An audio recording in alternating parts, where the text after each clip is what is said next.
कि भारत में देखा महाभारत सफर दृश्य, मुझे कृष्ण जैसा अनुभवी बनना पड़ा। विश्व रंग मंच पर स्वार्थ का नृत्य देख, मुझे परमार्थ का रवि बनना पड़ा। सजाई बलि वेदिका स्वतंत्रता पुजारियों ने, पढ़ा इतिहास तब हवि बनना पड़ा।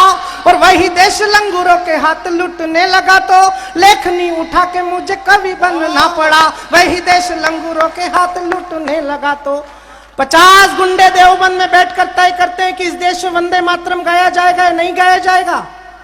हमारी शिकायत उन 50 गुंडों से नहीं, हमारी शिकायत 125 करोड़ के उस गृह मंत्री से है जो उन बदतमीजों की सभा में तो जाते लेकिन उसका जवाब नहीं दे पाते। जब आप आपके परिवार का सबसे छोटा कवि 4 पंक्तियों में जवाब लिखता है, हिम्मत मैं कर रहा हूं, हौसला आप बालोत्रा का देखना चाहता हूं, सुनेगा। पहले मत बजाओ, जो लोग मुद्दे के साथ मेरा समर्थन करें मैं उनकी तालियां चाहता हूं, सुनेगा। कि संविधान की लेके शपथ बने मंत्री तो खाई कसमों को दिल से निभाना चाहिए। जनता का मत कर्ज है तुम्हारी कुर्सियों पे, लिया कर्ज आत्मा के संग चुकाना चाहिए। और शहीदों का स्वाभिमान भी नहीं बचा सको तो हाथ चूड़ी पहन घर बैठ जाना चाहिए।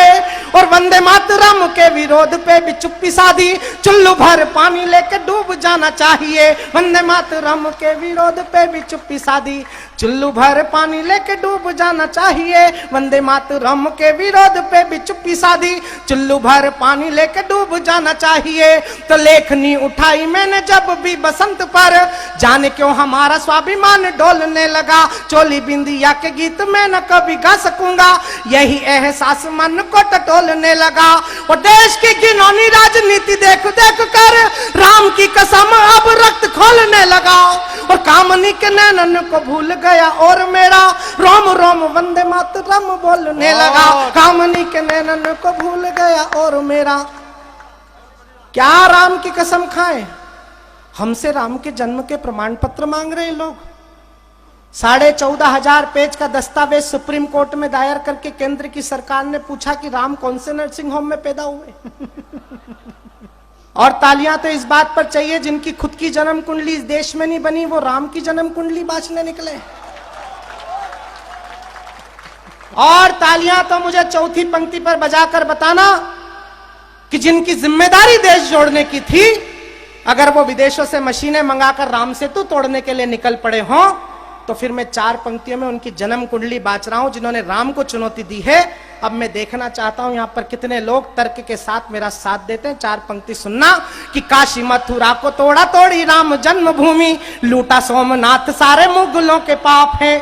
कि काशी मथुरा को तोड़ा तोड़ी राम जन्मभूमि, लूटा सोमनाथ सारे मुगलों के पाप हैं। 3,500 मंदिर भारत में तोड़ डाले, कुर्सियां बचाने और पाने वाले पाप हैं। और तुष्टिकरण तो कभी धर्म परिवर्तन है, वोटों के लिए जो अपनों ने किए पाप है। और आस्था का राम से तू तोड़ने चले हैं आप, लगता है दिल्ली वाले मुगलों के बाप है। आस्था का राम से तू तोड़ने चले हैं आप, लगता है दिल्ली वाले मुगलों के बाप है। आस्था का राम से तो तोड़ने चले हैं आप। और हम में आरोप लगते हैं कि हम एक विचारधारा से बाधित हैं, लेकिन ईमानदार कवि होने की भूमिका में हूं। सच कह दूं तो फिर जनता जनार्दन का आशीर्वाद चाहता हूं कि गांधी जी के हाथ एक लाठी स्वाभिमान की थी, जिसे चाटुकारिता की चाह ने गिरा दिया। गांधी त्याग तपशीलता की प्रतिमूर्ति थे, कुर्सियों की चाह वाली राह ने भुला दिया। और अहिंसा का आचरण पहने लंगोटी घूमे, बेटों ने हिंसा वाली आग में जला दिया। और राम नाम जिनकी आत्मा के मूल प्राण बने, कुर्सियों ने उसी राम नाम को भुला दिया। राम नाम जिनकी आत्मा के मूल प्राण बने। अभी कहां गया वो? बेटी को न जना है, बेटी संकट में है। आधा घंटा हो गया, प्राण पी रहा है बिल्कुल। बेटी संकट में, किसने कहा देश की बेटी संकट में? ये क्या बेटे क्या गंगा की बाढ़ में बह गए हैं? और कौन कहता है हिंदुस्तान में बेटी संकट में है? मैं हिंदुस्तान की बेटियों की तरक्की पढ़ रहा हूं। एक एक पंक्ति पर आनंद आ जाए तो मुझे बताना कि कौन कहता है नारी भारत में अबला है, इंदिरा ने दुनिया से लोहा मनवाया है। वाह, बहुत अच्छे। और हमारी 2 बेटियां बैठी हैं मंच की, दोनों को समर्पित करता हूं। और आपको लगे कि हिंदुस्तान की बेटियों ने तरक्की की है तो फिर एक एक पंक्ति पर ताली बजाइएगा कि कौन कहता है नारी भारत में अबला है, इंदिरा ने दुनिया से लोहा मनवाया है, माया ने मुलायम और उमा जी ने दिग्गी राजा, शीला जी ने दिल्ली में फिर झंडा फहराया है। बहुत अच्छा। गलत जगह ताली बजा दी। ताली वाली पंक्ति आगे आ रही है और राजस्थान से होकर गुजरेगी तो फिर बताना कि आप समझ गए कि कौन कहता है नारी भारत में अबला है, इंदिरा ने दुनिया से लोहा मनवाया है, माया ने मुलायम और उमा जी ने दिग्गी राजा, शीला जी ने दिल्ली में फिर झंडा फहराया है। और शोक में अशोक जी वसुंधरा के कारण है। बहुत अच्छे, वाह वाह वाह। शोक में अशोक जी वसुंधरा के कारण है, सोनिया ने मनमोहन से देश चलवाया है। और अच्छे अच्छे पहलवान पति भी ना बन सके, प्रतिभा ने राष्ट्रपति बन के दिखाया है। अच्छे अच्छे पहलवान पति भी ना बन सके, प्रतिभा ने राष्ट्रपति बन के दिखाया है। तो सारे पति आज से ये तय करके ये जाना, इनके हुक्म तुम्हें सदा ही बजाना। बहुत अच्छे। ये देखो, इस पे भी ताली बजा रहे। वारे पतियों, सार्वजनिक रूप से एक पंक्ति पे ताली बजाने की क्या जरूरत थी, लेकिन बता दिया कि हम तो आज्ञाकारी हैं, क्योंकि अब खून में हमारा आ गया है। और प्रकाश जी, महिलाओं से हम निपट भी नहीं सकते, हमारे पूर्वज व्यवस्था कर गए। ये माता बहनें बैठी हैं, भोजन बनाती हैं, पहली रोटी गाय की, आखिरी रोटी कुत्ते की। अब यहां तो फिर भी ठीक है स्थितियां, बाहर तो ना गाय मिलती है ना कुत्ता मिलता है। रात में 2 बजे पति सारे काम निपटा के घर पहुंचता है तो उसी को गर्म करके खिला देती है, ताकि गाय शरीर की गर्दन डाले रहे।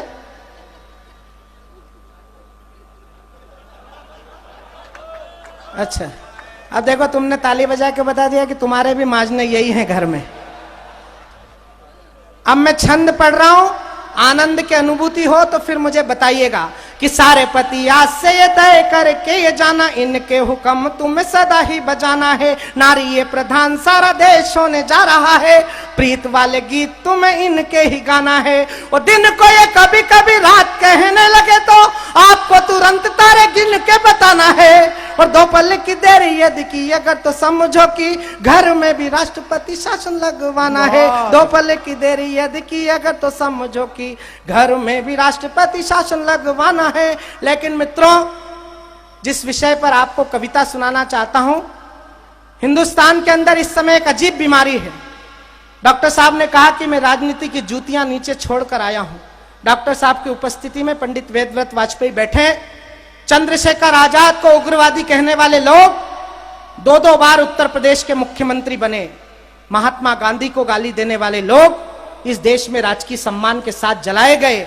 वीर सावरकर का अपमान करने वाले लोग जब लोकसभा का चुनाव हार गए तो उन्हें राज्यसभा में बिठा दिया।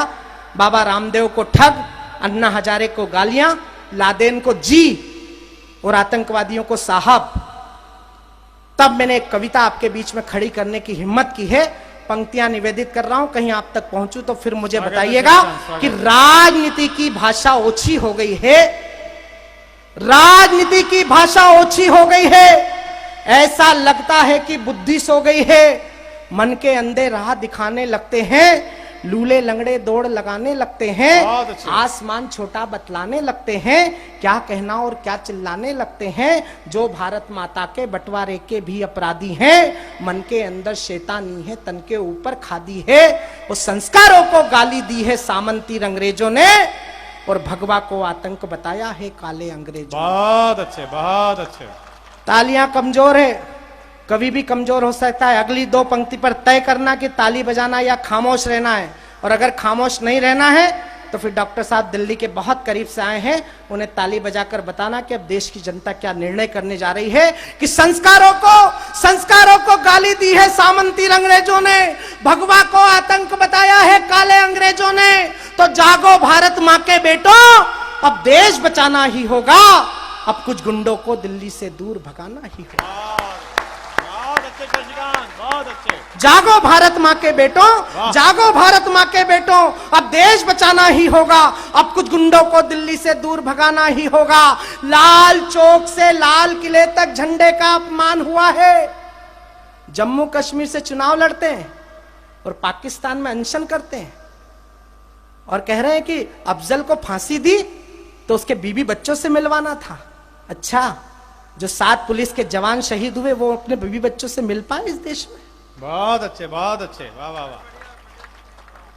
गांधी के इस देश में भी वो समय अब आ गया है, गोलियों की भाषाओं से बात होनी चाहिए।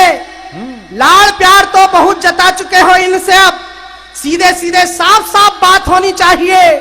चाणक्य के बेटे हो ये भूलते हो काहे साथी, चोटी में स्वाभिमान की गठान होनी चाहिए।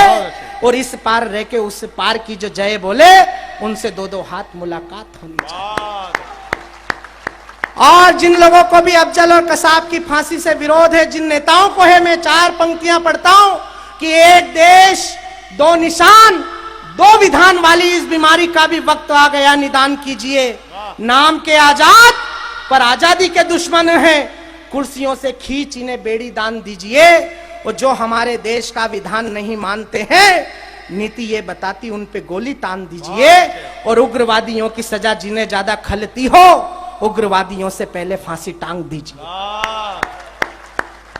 लाल चौक से लाल किले तक झंडे का अपमान हुआ है, गद्दारों को गद्दी सौंपी, खूनी कत्लेआम हुआ है।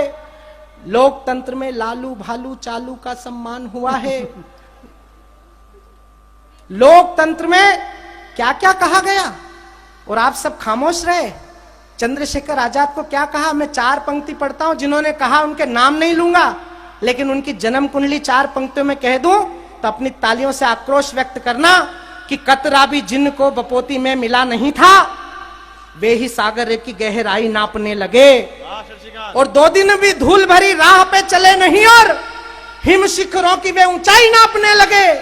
और जाति पंथ धर्म देश बांट के भराना पेट, नेता मेरे आज के शहीद बांटने लगे। और जिन्हें खुद के सगे पिता का भी पता नहीं था, गांधी और सावरकर का चरित्र बांचने। बहुत अच्छे। और मित्रों, 4 पंक्तियां केवल जनमत के लिए पढ़ रहा हूं। अगर जो लोग सहमत हो तो फिर जरा हाथ ऊपर करके बताना कि मेरी बात से सहमति है आपकी, कि शहीदों को शारद शती का संकल्प लीजिएगा कि शहीदों को व्यर्थ में ना कोसे मेरे नेतागण, वरना चरित्रों से एक सीख लेंगे हम। प्राण देके देश को बचाया जिन सपूतों ने, उनके सम्मान में ना कोई भीख लेंगे हम। और मातृभूमि को पड़ी जरूरत जो रक्त की, तो बूंद बूंद रक्त से हर कण सींच देंगे हम। और अब के जुबान खोली दिल्ली वालों आपने, तो राम की कसम है जुबान खींच लेंगे। बहुत अच्छे शशिकांत, क्या तेवर। लाल चौक से लाल किले तक झंडे का अपमान हुआ है, गद्दारों को गद्दी सौंपी, खूनी कत्लेआम हुआ है। लोकतंत्र में लालू भालू चालू का सम्मान हुआ है। गांधी को गोली, शेखर का गाली से अपमान हुआ है। रामलीला पर रामदेव के संग जो अत्याचार हुआ है, ऐसा लगता भारत में फिर डायर का अवतार हुआ है। आज वही बेटे अन्ना संग अंगारों पर लेटे हैं। और दिल्ली शायद भूल गई हम ऊधम सिंह के बेटे हैं। दिल्ली शायद भूल गई हम ऊधम सिंह के बेटे हैं। तो भगत सिंह की फांसी का सम्मान बचाना ही होगा। अब कुछ गुंडों को दिल्ली से दूर भगाना ही होगा। बहुत अच्छे शशिकांत। एक महायोद्धा का चित्र यहाँ पर लगा है, उस भगवा सन्यासी का लगा है, जिसने कम उम्र में हिंदुस्तान के गौरव को ऊंचे तक पहुंचाया। उन्होंने हमें क्या संदेश दिया था, वो संदेश कहने में कामयाब हो जाऊं तो एक कविता आपके बीच खड़ी करना चाहता हूं। संदेश की भूमिका 4 पंक्तियों में सुन लीजिए कि हिंदू हो तो हिंदू रहो। यह भी इस मंच से ही कहा जा सकता है, वरना तो लोगों ने कहा कि हिंदू मुस्लिम भाई भाई, हिंदू मुस्लिम सिख ईसाई आपस में सब भाई भाई। 1948 में यह नारा देश को देके बरगला दिया। हमने पूछा आपस का क्या मतलब, बोले हिंदू हिंदू का भाई, मुसलमान मुसलमान का भाई, तुम्हारे झगड़े चालू हमारा काम चालू। लेकिन मैं उस सन्यासी की, उस योद्धा की शारद शती समारोह के इस कवि सम्मेलन में 9 संवत्सर की अगवानी करने वाले राष्ट्रभक्तों के बीच एक भाव उस सन्यासी का खड़ा करना चाहता हूं कि हिंदू हो तो हिंदू रहो, जय जय श्री राम कहो, मन की भावनाओं का सम्मान होना चाहिए। हो मुसलमान दो अजान गूंजे आसमान, वतन परस्ती का मिजान होना चाहिए। और सिख पंथी हो तो गुरु ग्रंथ को करो प्रणाम। बहुत अच्छे। गोविंद सिंह सी राष्ट्रभक्ति शान होनी चाहिए। और वतन की आन बान शान पे कोई आंच हो तो दिल में सबसे पहले हिंदुस्तान होना चाहिए। बहुत अच्छे शशिकांत, बहुत अच्छे। और जिनके दिलों में हिंदुस्तान धड़कता है, उनको 8 पंक्तियों की एक कविता सुनाकर अपना स्थान लेता हूं। शारदशती समारोह में एक ही संकल्प करना है कि अक्षत कुमकुम राष्ट्रभक्ति श्रद्धा के दीप जलाना है। अक्षत कुमकुम राष्ट्रभक्ति श्रद्धा के दीप जलाना है। नवयुग की नव पीढ़ी में नव चेतन भाव जगाना है। हमको तुमको सबको अपना अपना फर्ज निभाना है। देश भारत माँ का मंदिर मिलकर इसे बचाना। देश भारत माँ का मंदिर मिलकर इसे बचाना है। पूरी दुनिया में भारत जिसने धरती को मां माना। विदेशों में भी जाते हैं डॉक्टर साहब, बड़े कवि हैं। विदेशों में जाने का मतलब ये नहीं है जिनको देश में कम सुना जाता है उनको विदेश भी जाना पड़ता है। बहुत अच्छे, वाह बेटा। मेरे तो पासपोर्ट पे अभी तक एक भी सील इन्होंने लगवाई नहीं, क्योंकि देश में से फुर्सत नहीं है। नहीं तुझे पाकिस्तान लेकिन पूरी दुनिया में एक ऐसा देश नहीं है जो अपनी धरती को मां कहता हो। आपने कभी नहीं सुना होगा ऑस्ट्रेलिया मम्मी, या हुलुलुलु अम्मा, या इंग्लैंड आंटी। ये हिंदुस्तान है जो धरती को मां कहता है। और अगर आप मां कहते हैं तो फिर मां के बेटों, मैं 4 पंक्तियां आपको सुनाना चाहता हूं कि पूरी दुनिया में भारत जिसने धरती को मां माना, जन्मभूमि की गौरव गरिमा को है मन से पहचाना। चंदन है हर रचकन जिसका देवभूमि की है थाती। स्वाभिमान को अर्पित है वो बलिदानी हल्दी घाटी। तो तेरा मेरा क्या है, भारत मां सबकी ही माता है। और दुनिया के रिश्तों से ऊंचा माँ बेटों का नाता। बहुत अच्छे, बहुत अच्छे। दुनिया के रिश्तों से ऊंचा माँ बेटों का नाता है। भारत माँ के हर बेटे को अब दूध का कर्ज चुकाना है। देश है भारत माँ का मंदिर मिलकर इसे बचाना है। राजनीति चाहे भगवा आतंकवाद कहे या हरा आतंकवाद, कवि क्या कहना चाहता है मैं पंक्तियां निवेदन करता हूं। कोई मुस्लिम भाई बैठा हो तो उसे निवेदित करते हुए कहना चाहता हूं कि अगर मदीने नहीं गए तो खुदा ना हमसे रूठेगा। बहुत अच्छे। ये कहने की हिम्मत केवल कविता कर सकती है। राजनीति वाले लोग तो क्या करेंगे कि अगर मदीने नहीं गए तो खुदा ना हमसे रूठेगा। अमरनाथ भी ना पहुंचे तो शिव शंकर ना छूटेगा। पर वतन परस्ती नहीं तो मेरी पूजा का कोई मोल नहीं। और वंदे मातरम के बिन सजदे इबादत का कोई मोल नहीं। पाकिस्तान में तनाव होता है और हिंदुस्तान के मुसलमानों को लोग तनाव में डाल देते हैं। पाकिस्तान की औकात क्या है? बहुत करीब खड़ा हूं पाकिस्तान के, थोड़ी दूर दौड़ लगा लें तो पाकिस्तान में पहुंच जाएंगे। लेकिन जितनी जनसंख्या है उतने तो लोग 24 घंटे जेलों में बंद हैं हिंदुस्तान में। और जितनी सेना है उतने तो लोग बिना टिकट रेलों में यात्रा कर रहे हैं। वो तो हमको ठीक आदमी नहीं मिल रहा दिल्ली में बैठने वाला। एक बार मिला था तो वो भी दोस्ती का प्रस्ताव लेकर चल पड़े। ताली बजाकर उस पुजारी का अभिनंदन करिए, ख्वाजा गरीब नवाज की दरगाह के, जिसने पाकिस्तान के प्रधानमंत्री को उसकी औकात बताई। वरना हिंदुस्तान के बेशर्म राजनेता उन्हें भोजन पर आमंत्रित करते पाए गए। वो पत्रकारों ने कहा कि आपने उनसे सिरकटी सैनिकों के बारे में बात की, तो इस देश के विदेश मंत्री ने कहा कि कोई धार्मिक यात्रा पर आए तो उससे अनर्गल बात नहीं की जाती है। तब मैंने 4 पंक्तियां खड़ी की। उस पुजारी ने क्या कहा होगा पाकिस्तान के प्रधानमंत्री से? वो जियारत कराने से मना कर दिया होगा कि कोई बोना हिमालय के बराबर हो नहीं सकता। क्या बात है? हर एक इंसान मुकद्दर का सिकंदर हो नहीं सकता। करेगा बात क्या हमसे, तेरी औकात ही क्या है? तू कतरा था, तू कतरा है, समंदर हो नहीं। बहुत अच्छे, बहुत अच्छे शशिकांत, बहुत अच्छे। लेकिन समंदर की सवारी करने वाले लोग 125 करोड़ की आबादी के प्रधान बार बार दोस्ती का प्रस्ताव लेकर पाकिस्तान के दरवाजे पर जाएं, तो मैं 4 पंक्तियां जनता की अदालत में खड़ी करना चाहता हूं। और मेरी पंक्ति से अगर अक्षरशः सहमत हो तो फिर जरा तालियां उठाइएगा कि दिल्ली तक आपकी बात पहुंचे कि 47 में गलतियां पहले ही कर चुके हो सके तो करी हुई गलतियां सुधारिए। दोस्तों से दोस्ती निभाइए जी शौक से, पर दुश्मनों के आगे ऐसे हाथ ना बढ़ाइए। और सीमाओं पे सरेआम गोलीबारी कर रहे जो, उनको मेहमान बना घर ना बुलाइए। और लाहौर जाने का शौक चढ़ा है जो दिल्ली वालों, तो पहले कराची पे तिरंगा फहराइए। लेकिन क्या तिरंगा फहराते प्रकाश जी? अटल जी दोस्ती का प्रस्ताव लेकर गए थे, विवाह का प्रस्ताव लेकर लौट आए। मैं आपकी उपस्थिति में जो कहूंगा सही कहूंगा। एक 39 साल की आतिया शमशाद कहने लगी, अटल जी हम शादी के लिए तैयार है, मेहर में कश्मीर दे दो। एक वजीर आजम पाकिस्तान के हुए जिन्होंने हमसे कहा तुम्हारी लता मंगेशकर दे दो, हम तुमको बदले में अधिकृत कश्मीर दे देंगे। मैंने दोनों प्रस्तावों का जवाब लिखा है, बालोत्रा में पहली बार पढ़ रहा हूं। जवाब अच्छा हो, सच्चा हो और आपके मन का हो तो फिर जरा तालियों से वहां तक पहुंचाना जिनकी तरफ से लिखा है कि कभी लता मांगते हो बदले में कश्मीर, लेकिन हम बेटियों को बेच नहीं पाएंगे। बहुत अच्छे शशिकांत, बहुत अच्छे, बहुत चौथी पंक्ति पर एक एक श्रोता की ताली चाहिए कि कभी लता मांगते हो बदले में कश्मीर, लेकिन हम बेटियों को बेच नहीं पाएंगे। दो दो बार गलतियों को माफ किया आपकी है, लेकिन आगे इस बार सोच नहीं पाएंगे। और अटल कुमारे नहीं, एक राष्ट्रवादी कवि भी है जो तुम्हारी ओछी हरकतों में नहीं आएंगे। और मेहर में कश्मीर मांगती हो जाने मन, हम दहेज में पूरा पाकिस्तान छीन लाए। अंतिम बंद पढ़ता हूं, मुझे विदा करिएगा कि अगर मदीने नहीं गए तो खुदा ना तुमसे रूठेगा, और अमरनाथ भी ना पहुंचे तो शिव शंकर ना छूटेगा।